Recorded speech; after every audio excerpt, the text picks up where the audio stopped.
అయ్య బాబో ఏం చేపలన్నవి? ఏం చేపలు అంటావేంట్రా? ఎన్నిసార్లు చెప్పినా నీకు కొత్త అయిపోతుంది ఏంటన్నా? ఇంత పెద్ద చేపలా? నేను చూపించిందల్లా పెద్ద చేప కాదురా బాబు, ఎప్పుడు పెద్ద చేపలేనా? చిన్న చేపలు కూడా మీరు ఎప్పుడు చూడాలి కదా. Welcome to my channel JRK Kolleru. Please subscribe. ఆవిడ చేతులు కనిపిస్తున్న చేప అయితే ఎంత వైపు ఉంటుందో కామెంట్ అయితే చేయండి. నేనైతే చూడండి చేపలు అలా నడుచుకుంటున్నాను. అక్కడైతే ఒక పెద్ద చేప కనిపించిందని చెప్పి మీకు చూపించడానికి అయితే గుంట్లోంచి వచ్చేసాను.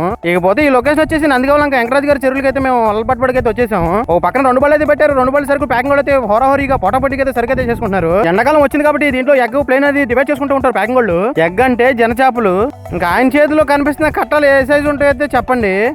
ఇంకా ముఖ్యంగా ఇక్కడైతే కాటా వేసేటప్పుడు చాలా స్పీడ్ గా అనేది ఉండాలి. కాటా మేస్త్రి కూలి పనికి వచ్చిన వాళ్ళకి ఎక్స్పీరియన్స్ ఉన్నా లేకపోయినా కాటా మేస్త్రికి కంపల్సరీ ఎక్స్పీరియన్స్ అనేది ఉండాలి. ఇంకా కాటా మేస్త్రి స్పీడ్ గా ఉంటేనే మా వర్క్ అనేది కంప్లీట్ అవుతుంది. ఇంకా మనోడు కాటా అయితే తుక్కు లేపేస్తున్నాడు అనమాట. కాటా వేసిన తర్వాత అయితే ప్యాకింగ్ వాళ్ళు ఎన్ని చేపలు వచ్చినాయి అనేది కౌంటింగ్ అయితే చేసుకుంటారు. ట్రైలో సగం చేపలు వేసిన తర్వాత ఐస్ అనేది దాంట్లో వేసుకుంటూ ఉంటారు. వేసిన ట్రై లారీలో వేసిన తర్వాత ఇంకా ట్రైల్ నెట్ అనేది పేర్చుకుంటూ ఉంటారు. కామతి కాలంలో అయితే చిన్న బళ్ళు అనేవి వచ్చి లారీలు కేవలం 6-7 టన్నులు మాత్రమే ఆ రోజుల్లో వచ్చేవి. ఇప్పుడైతే ఏకంగా 18 టన్నులు 20 టన్నులు లారీలు అయితే వచ్చేస్తున్నాయి చెరుకడికి. ఇవాళ లాస్ట్ రోజు కాబట్టి ఉన్నా లేని పోవంతా అప్పుడే కొట్టేస్తున్నాం. మా ఈ పనిలో ఒకరికి అన్నం వచ్చినా రాకపోయినా మా అన్నం ఇస్తూ ఉంటాము. ఇంకా ఈ రోజు లాస్ట్ రోజు కాబట్టి ఇక్కడ గుండి కట్టిన కర్రలను ఇవ్వాలి పీకేయాలి మొత్తం ఆల్మోస్ట్ నేను. ఈ కర్రలు వచ్చేసి పాతేటప్పుడు సులభంగానే పాతొచ్చు, కానీ పీకేటప్పుడు చుక్కలు కనపడతాయి. పీకేటప్పటికి అయినప్పటికీ ఎంత కష్టమైనా సరే మా వాళ్ళందరూ అంత బలవంతంగా పడుతున్నారు చూడండి గెళ్ళనివి.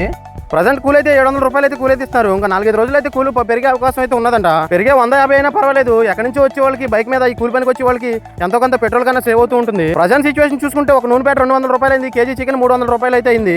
ప్రజెంట్ సిచువేషన్ లో అయితే ఈ చేపల రేట్లు అనేవి పెరిగిన తర్వాతే మాకు వర్క్ అనేది ఉంటుంది.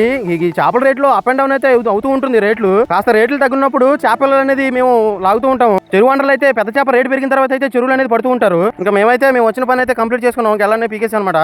ఇలాంటి ఇంట్రెస్ట్ గానే మీ వీడియోస్ కోసం నా ఛానల్ సబ్స్క్రైబ్ చేయండి. Thank you for watching JRK Kolleru. మరొక వీడియోతో మళ్ళీ కలుసుకుందాం.